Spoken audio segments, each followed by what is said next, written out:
20শে April আমরা Annapurna base ক্যাম্পে পৌঁছাই। সকালে সোনালি রোদ নীল আকাশের নিচে সাদা অন্নপূর্ণার চূড়ায় পড়ে এক অপূর্ব সোনালি রং ধারণ করে। কি অপরূপ সৌন্দর্য তার, সেটা ভাষায় প্রকাশ করা মুশকিল। অসাধারণ। হয়তো এটার জন্যেই বলা হয়েছে, আহা কি দেখিলাম জন্ম জন্মান্তরেও ভুলিব না। সত্যি এই রূপ এ জন্মে ভোলা কার্যত অসম্ভব।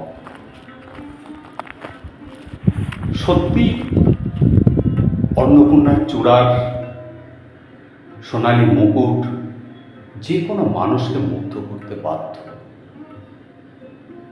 এই রূপ দেখার পর একটু একটু করে বেলা বাড়ে। আমরা বরফের বুক চিরে চূড়ার দিকে ওঠার চেষ্টা করি কিছুটা। আমরা প্রফেশনাল ক্লাইম্বার নই, ফলে তার টেকনিক্যাল দিকগুলো হয়তো আমরা জানি না, তাই খুব বেশি দূর ওঠার ধৃষ্টতা দেখাইনি। কিন্তু এই বরফের বুক বেয়ে আমি অনেকটাই উপরে উঠি, যেটা ক্লাইম্বাররা ওঠে যে রাস্তা দিয়ে, সেখানে উঠে মানে সত্যি নিজেকে গর্বিত মনে হচ্ছিল। কিছু করতে পারার আনন্দ। তারপর নেমে আসার সময় বরফে স্লিপ কেটে ছবি তুলতে তুলতে নিচে নেমে আসা, সে এক অসাধারণ অভিজ্ঞতা। হ্যাঁ, এই বরফে স্লিপ করা, এটা প্রথম দিকে আমি ইচ্ছাকৃতভাবে চাইনি, এটা ঠিকই। একবার স্লিপ করে পড়ে যাই, তো সেটা দেখলাম বেশ সুন্দর লাগছে। ওই দূরে যতটা কালো পাহাড় দেখা যাচ্ছে ততটা পর্যন্ত আমি পায়ে হেঁটে উপরে উঠেছিলাম। অতদূর পর্যন্ত অন্য পর্যটকরা ওঠেননি। ওখানে অ্যাকচুয়ালি ক্লাইম্বাররাই ওঠে, আরও উপরে যায় ওরা একেবারে চূড়া পর্যন্ত। তো যাই হোক, আমরা তারপর এই বরফের সৌন্দর্য শেষ করে ব্রেকফাস্ট করে এবার আমাদের ফেরার পালা। শুধু স্মৃতিটুকু রেখে আমরা পা বাড়ালাম পোখরার দিকে। আজকে আমাদের উদ্দেশ্য যতটা সম্ভব আমরা নিচে নামব। এই দুর্গম রাস্তায় খাদ্য সামগ্রী অল্প কিছু ঘোড়ার পিঠে চড়ে আসে, বাকিটা হেলিকপ্টারে আসা যাওয়া করে। তো সেটার জন্য এখানে সমস্ত জিনিসের দাম অত্যন্ত বেশি। যাই হোক, এবার আমাদের ফেরার পালা। আমরা ফেরার সময় কার্যত দৌড়াতে দৌড়াতে নামতে শুরু করলাম। একটু একটু করে সূর্য মামা তার রোদের তেজ বাড়াতে শুরু করলো। আমরা আমাদের শীতের পোশাকগুলো আর গায়ে রাখতে পারিনি। আমরা শীতের পোশাক খুলে সাধারণত এপ্রিল মাসে আমরা যেমন ধরনের পোশাক পরি সেটা পরেই হাঁটতে শুরু করলাম। মাছু গুছু শৃঙ্গকে বিদায় জানিয়ে আমরা হেঁটে চলেছি। আমাদের পোশাক সব খুলে গেঞ্জি গায়ে দিয়ে আমরা নিচের দিকে হাঁটছি। আমরা আস্তে আস্তে অনেক পর্যটকের সাথে যেমন কথা বলেছিলাম যাওয়ার সময়, তেমনি আস্তে আস্তে এই জার্মানি তরুণী, তার সাথেও বেস ক্যাম্পের ট্রেকিং করার অভিজ্ঞতা তার মুখ থেকে শুনলাম, শুনে আমরা চলেছি।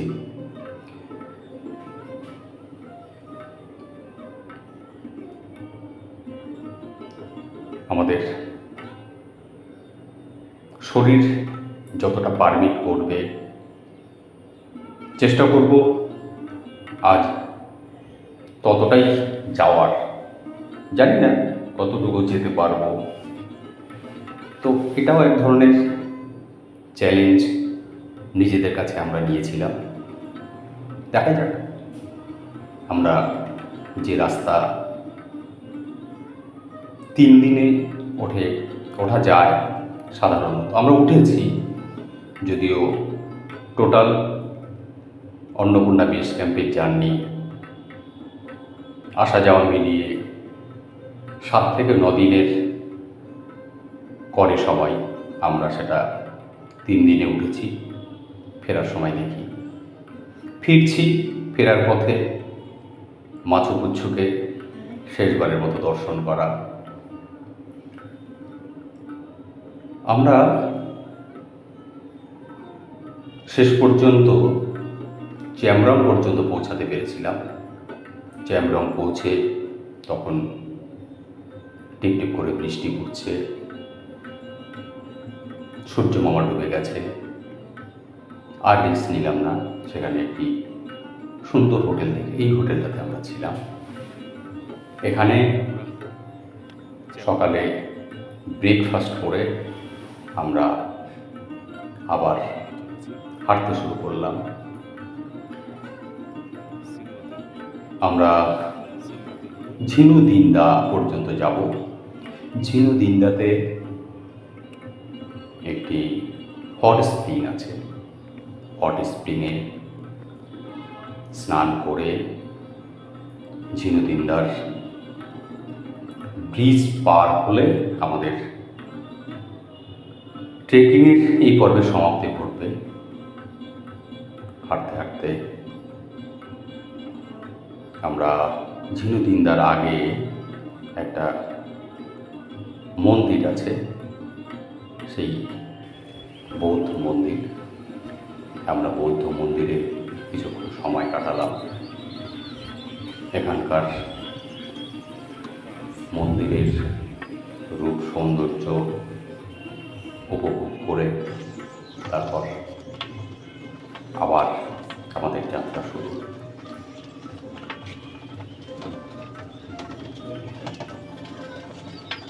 বহু পর্যটকদের সাথে আমরাও মন্দিরের চারিপাশটা কিছুক্ষণ সময় কাটালাম। এগুলো বৌদ্ধ পূজা অর্চনার একটা অংশ। আমরা হাঁটতে হাঁটতে চলে এসেছি হট স্প্রিংয়ে।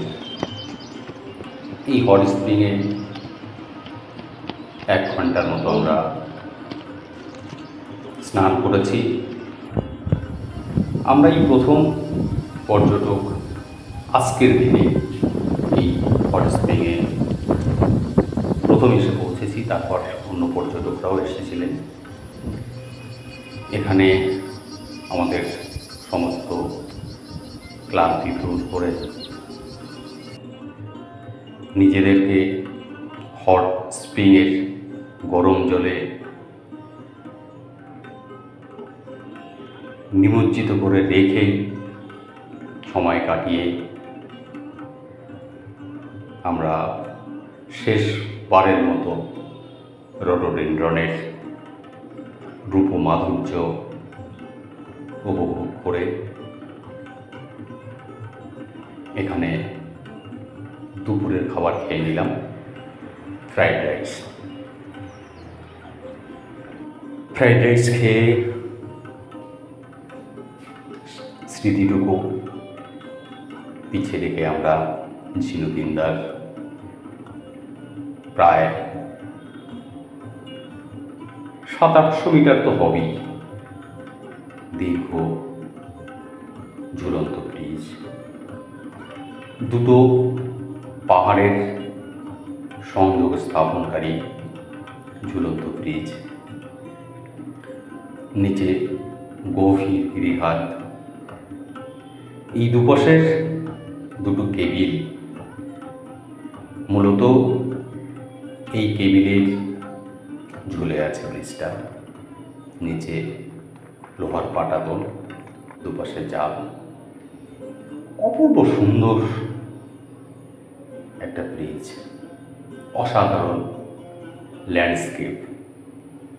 এগুলো দেখতে দেখতে ব্রিজের উপর দিয়ে দীর্ঘ পথ আমরা পাড়ি দিচ্ছি। বহু পর্যটক আমাদেরকে অতিক্রম করছেন, তাদেরকে আমরা নমস্তে বলে তাদের এই ট্রেকিংয়ের যাত্রার জন্য অভিবাদন জানাচ্ছি, জানিয়ে আমরা এগিয়ে চলেছি আমাদের ট্রেকিংয়ের শেষ পর্বে। এক অপূর্ব সাধারণ অভিজ্ঞতা। এই সৌন্দর্য এতদিন শুধুমাত্র টিভির পর্দায়, সিনেমার পর্দায় আমি দেখেছি, আমার নিজের অভিজ্ঞতাই প্রথম। অসাধারণ। এটা অন্য কোনো কিছুর সাথে এই অভিজ্ঞতার তুলনা চলে না। দূরে গিরি পাহাড়ের খাদগুলোতে ছোট্ট ছোট্ট ধাপ বানিয়ে সেখানে স্থানীয় মানুষজন চাষাবাদ করে। নিচে গিরিখাত, তার উপরে আমরা ঝুলে ঝুলে ব্রিজের উপর দিয়ে হেঁটে চলেছি। এবার বিদায়ের পালা। এই 5 দিন হিমালয়ের বুকে কাটিয়ে, হিমালয়ের সজীব বাতাস প্রাণ ভরে নেওয়ার পর এগিয়ে চলেছি আমাদের শহুরে জীবনের দিকে। দৈনন্দিন জীবনকে কেন্দ্র করে আমাদের চলতে হয়, থাকতে হয়, বাঁচতে হয়। এই ধরনের ব্রেক সেখানে খানিকটা দমকা হাওয়ার মতো, নতুন করে বাঁচার, বেঁচে থাকার আনন্দ খুঁজে দেয়।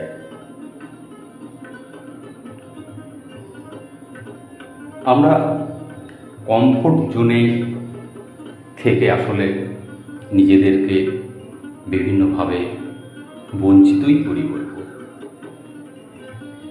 সেটা এই ট্রেকের আগে ব্যক্তিগতভাবে আমার উপলব্ধি হয়নি। কমফোর্ট জোনের বাইরে বেরিয়ে জীবনকে খুঁজতে চাওয়া, খুঁজে পাওয়ার এক অপূর্ব অভিজ্ঞতা। আমরা ঝিনুদিনদার ঝুলন্ত প্রায় শেষ প্রান্তে এসে পৌঁছেছি। এই দীর্ঘ পথ এতে আমরা প্রায় শেষ পর্যায়ে এসে পৌঁছেছি।